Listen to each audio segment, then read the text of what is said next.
Diga aí, amiga, que é Felipe Pereira e nessa aula nós vamos falar sobre conteúdo e SEO. São duas coisas que estão bem ligadas. O primeiro objetivo dessa aula é compreender qual o papel do conteúdo no SEO. O SEO, a otimização para sites de busca, é alguma coisa que vem evoluindo muito ao longo do tempo e hoje conteúdo tem um papel imprescindível. O segundo objetivo dessa aula é compreender as características de um bom conteúdo. O que é um bom conteúdo aos olhos do robô do Google? É isso que nós vamos responder nessa aula. Terceiro objetivo, compreender o que é um conteúdo indexável, o que é um conteúdo que o Google indexa, e por fim, compreender como é que o Google lida com conteúdo duplicado. Se você tem um conteúdo no seu site que também está em outro site, como é que o Google lida com esse tipo de coisa? Como eu acabei de falar, conteúdo é um ponto central do SEO. Técnicas que funcionavam há vários anos em que você conseguia manipular o algoritmo do Google sem oferecer conteúdo de qualidade, hoje em dia não funciona mais, porque o Google passou por várias atualizações. Na verdade, ele sofre várias atualizações ao longo de cada ano, e essas atualizações têm o objetivo de oferecer cada vez mais conteúdo de qualidade para o cliente. E o SEO de qualidade ele vai ser feito quando você consegue focar no público e focar no buscador. Você não precisa ter um domínio técnico profundo, um conhecimento profundo de programação, por exemplo, mas você precisa saber o básico de como o robô do Google funciona, que é justamente isso que nós estamos vendo nesse treinamento. Conhecendo o básico do funcionamento do robô do Google, o que é que ele leva em consideração para ranquear um conteúdo, você vai conseguir produzir um conteúdo de qualidade focando no público e, consequentemente, aumentando o ranking das suas páginas dentro dos buscadores, com isso trazendo várias visitas, várias leads e vários clientes. Aqui são algumas características de um conteúdo bom.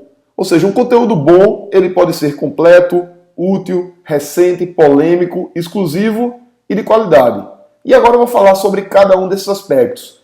Conteúdo completo é aquele conteúdo que traz várias informações sobre o tema que está sendo discutido. Por exemplo, eu quero descobrir como adestrar o meu cão para ele não fazer xixi no lugar errado. Um conteúdo completo sobre esse assunto, ele vai me explicar por que é que o cão faz xixi no lugar errado, quais são os lugares mais comuns em que ele costuma fazer xixi e várias técnicas de como resolver esse tipo de problema. Tá? Isso é um conteúdo completo. Quanto mais completo o seu conteúdo, melhor tende a ser o seu ranqueamento. Segundo ponto, o conteúdo é interessante que ele seja útil. Se o seu conteúdo resolve um problema do teu usuário, o teu usuário vai tender a apreciar esse conteúdo, ele vai ficar mais tempo na tua página, ele vai compartilhar esse conteúdo nas redes sociais e, consequentemente, o Google vai entender que esse é um bom conteúdo. Terceiro ponto, um conteúdo bom também pode ser um conteúdo recente. Então, dependendo da temática, trazer temas quentes, temas recentes, também podem ser conteúdos de qualidade para o Google. Temas polêmicos também muitas vezes são bons conteúdos. Por quê? Porque eles geram contradição. Esses temas, eles fazem as pessoas se sentirem, geram uma certa curiosidade, na verdade, e isso pode fazer com que o conteúdo viralize, as pessoas realmente leiam e apreciem. Conteúdo exclusivo. Então, se você tem um conteúdo que só tem no seu blog, só tem no seu site, ele também pode ser visto como um bom conteúdo. E, por fim, um bom conteúdo também é um conteúdo de qualidade, um conteúdo que aquela pessoa que lê vê que realmente houve uma atenção, houve um cuidado em fazer algo realmente bom. Não necessariamente você vai ter um artigo com todas essas características, tá? Mas essas características definem muitas vezes um bom conteúdo. Uma coisa importante a falar é que cada página do seu site, cada página do seu blog deve focar em uma palavra-chave. Então, se você tem, por exemplo, uma empresa e essa empresa oferece 5 serviços, é importante que você tenha uma página do seu site falando sobre cada serviço. Por quê? Porque essa palavra-chave ela vai ser utilizada no título da página, lá em cima na URL, vai ser utilizada ao longo do texto. E se você tem uma página, por exemplo, com 3, 4 ou 5 palavras-chave importantes, você não vai ter como colocar as 5 palavras-chave na URL, no título e assim por diante. Então, cada palavra-chave vai ter uma página específica. Se você tem 5 serviços, cada serviço vai ter uma palavra-chave e cada um deles vai ter uma página dentro do seu site ou dentro do seu blog. Isso, inclusive, é um dos motivos pelos quais os blogs se tornaram tão populares. Por quê? Porque eu consigo ter uma flexibilidade bem maior de definição do conteúdo dentro do blog. Por exemplo, você tem um e-commerce, o seu e-commerce você vende tênis, E você sabe que uma palavra muito buscada é o tênis Nike Shox azul, por exemplo. Então é um tênis da marca Nike, o modelo Shox, da cor azul. Se você quer ter no seu site uma página bem ranqueada para essa palavra-chave, o ideal é que o título da página tenha essa expressão. Tenha tênis Nike Shox azul. O título, a URL, o conteúdo e assim por diante. Vamos falar mais sobre isso posteriormente.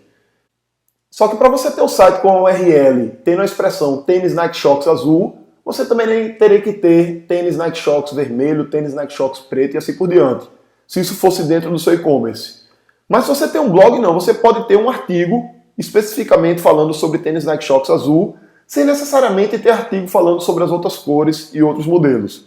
Então quando você tem um blog, você tem mais flexibilidade de usar as palavras-chave que você acha mais adequadas. Você pode inclusive ter vários artigos sobre palavras-chave diferentes referentes ao mesmo produto. Isso também pode ser utilizado e funciona muito bem. Se você tem um site, muitas vezes você não vai poder ter lá no menu 3, 4 links que levam para páginas que falam do mesmo assunto usando palavras-chave diferentes. A estrutura do conteúdo do blog, a estrutura do artigo, normalmente você vai ter um gancho no começo, vai ter um conteúdo principal posteriormente e no final você vai ter uma chamada para ação. Então, todo artigo do seu blog, para ele ter uma otimização maior para conversão, para geração de leads, você começa com um gancho chamando a atenção, oferece o conteúdo principal e no final faz um call to action. Convida o usuário, convida o contato para fazer alguma coisa. Então aqui está, por exemplo, um artigo do Diga Aí, que tem título Érico Rocha e Fórmula de Lançamento, suas dúvidas estão aqui. E eu começo esse artigo falando, esse post responde as 12 maiores dúvidas que as pessoas têm sobre a fórmula de lançamento. Então já começo com uma proposta bem clara do que é que as pessoas vão receber dentro do artigo. Coloquei uma atualização aqui, que as inscrições abriram, um call to action emergencial, já que é um treinamento que muitas pessoas estavam querendo se inscrever, e posteriormente ofereci o conteúdo. Falei da história, falei quem eu era, o que é a fórmula de lançamento e quem é o Érico Rocha, o que o Érico Rocha ensina na fórmula de lançamento e assim por diante. Então é um artigo que tem muitos compartilhamentos, mais de 500 compartilhamentos em mídias sociais, e ele tem esse sucesso todo porque as pessoas realmente encontram o que elas querem dentro desse artigo. No final dele, eu falo dos bônus que a pessoa recebe comprando a fórmula, convido para ela se inscrever aqui e no final, se restou alguma dúvida, entre em contato comigo. Então esse basicamente é o call to action desse artigo. Eu convido as pessoas para entrar em contato comigo, postando as dúvidas que elas tiverem sobre o treinamento. Se você analisar de modo geral, esse artigo que eu te mostrei, ele segue essa estrutura. Um gancho, conteúdo principal e no final uma chamada para ação. E aí muita gente tem dúvida de como estrutura o conteúdo dentro do artigo. E aí tem aqui algumas recomendações. Primeira recomendação no conteúdo otimizado, você tem um conteúdo completo e profundo. Então esse artigo do Fórmula de Lançamento que eu acabei de te mostrar, ele tem 12 dúvidas bastante comuns. Fala sobre o treinamento, os benefícios, o conteúdo, para quem é o treinamento, para quem não é, quais são os pré-requisitos e assim por diante.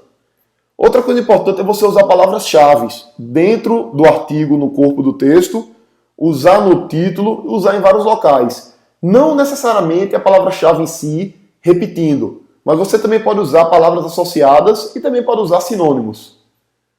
O Google, cada vez mais, ele consegue interpretar sinônimos. Por exemplo, se você faz uma busca pela palavra-chave cão, ele vai, por exemplo, te mostrar artigos sobre cachorro, com a palavra-chave cachorro. Hoje ele já consegue entender que cão e cachorro são sinônimos. Então, quanto mais sinônimos você usa ao longo do texto, desde que isso não seja feito de forma cansativa, não seja feito de forma chata, melhor tende a ser o teu ranqueamento.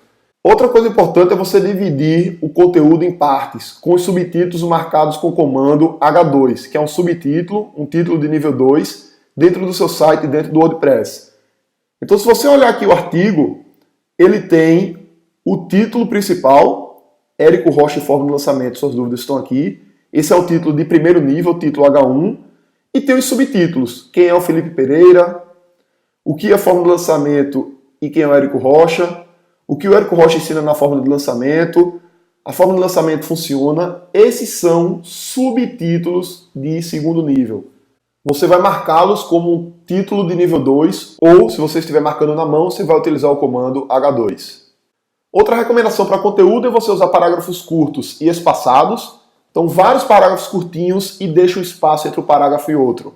Dentro da internet, as pessoas não têm paciência de ler parágrafos muito grandes. O seu texto pode ser grande, mas os parágrafos têm que ser curtos e ter um espaçamento. É importante também usar sempre que possível imagens, ilustrando o conteúdo que está sendo passado. Usar listas dentro do conteúdo, listas de benefícios, listas de tópicos e assim por diante, e você negritar as palavras importantes dentro do seu artigo. Então, essas são algumas diretrizes para conteúdo otimizado. Nós teremos uma aula posterior sobre otimização on-page, que é otimização dentro do site, dentro do conteúdo do seu site. Vou falar em mais detalhes sobre o título, sobre a URL, sobre imagens e assim por diante, mas essas são algumas diretrizes gerais que você precisa entender nesse momento. Uma outra preocupação que você também tem que ter é com relação à indexação do conteúdo. O robô do Google ele tem algumas limitações para ler arquivos em Flash, aquelas animações que eram muito utilizadas antigamente, para ler programas em Java, para ler o que tem escrito dentro das imagens e para ver o que é falado ou escrito nos vídeos. Então, se você tem um blog e você vai colocar uma imagem e nessa imagem tem uma frase, é importante que essa frase esteja também fora da imagem escrito em texto. Se você tem um vídeo, é importante que a informação do vídeo, pelo menos algumas descrições, alguns detalhes, também estejam fora do vídeo, escritos em texto. Por quê? Porque o Google, o robô do Google, ele ainda não consegue indexar 100% esse tipo de conteúdo. Então, muita atenção com sites em Flash, Java, imagens e vídeos. Outro aspecto também bastante relevante é o conteúdo duplicado. O Google ele dá menos valor a páginas com conteúdo duplicado. Se você tem um blog e você copiou um conteúdo de outro site e coloca no seu blog, mesmo que o conteúdo tenha referência no final dizendo que veio de outro site, isso aí não é bem visto. Tá? Então é interessante você evitar esse tipo de coisa. Até mesmo que você não está contribuindo com a internet como um todo, simplesmente replicando mais conteúdo que já está lá. E como é que o Google identifica se um conteúdo é original ou se ele é cópia? Primeiro aspecto que ele vai levar em consideração é quem publicou primeiro. Ou seja, se eu tenho um artigo no meu blog que foi publicado hoje, o Google indexou hoje, e 3 dias depois esse artigo apareceu em outros blogs, é provável que o meu seja original e os outros blogs sejam a cópia. Outro aspecto que ele leva em consideração é a confiança do domínio. E aí depende dos domínios com os quais o meu se relaciona, quais são os outros domínios que linkam para o meu. Dependendo dessa confiança, quanto maior a confiança do meu domínio, mais o Google vai acreditar nele e vai tender a achar que o meu é o original. Outro ponto, presença de mais links. Se o site recebe muitos links, isso também indica que ele tem uma autoridade maior do que o outro. Existência de links das cópias para o original, ou seja, se eu coloco no meu site um artigo copiado de outro site e coloco um link do meu para o outro, o Google vai entender que se o meu site está linkando para aquele outro, o meu deve ser a cópia do dele. E por fim, ele também leva em consideração indícios de ajustes no texto. Hoje, o robô do Google está bastante elaborado e ele consegue perceber quando foi feita uma cópia e foi feita uma tentativa de mexer no texto para que ele ficasse diferente. Então é importante por conta disso evitar ao máximo cópia e duplicação de conteúdo. Então, resumindo, nós vimos nessa aula a relação entre conteúdo e SEO, vimos que conteúdo é imprescindível para você ter um bom posicionamento no Google, vimos algumas características de um bom conteúdo, como ele ser exclusivo, como ele ter qualidade, ele poder gerar polêmica, ele ser útil, ele resolver um problema do meu usuário, ele ser completo e assim por diante. Vimos a importância de você ter um conteúdo indexável, evitar programas em Java, evitar animações em Flash, evitar conteúdo exclusivamente dentro de imagens, dentro de vídeos. E vimos também que você deve evitar duplicação de conteúdo, que o Google não vê isso com bons olhos. Discutimos no final quais são os critérios que ele leva em consideração para saber se o conteúdo é cópia do outro ou se o conteúdo é original. Então é isso aí, um grande abraço e até a próxima aula.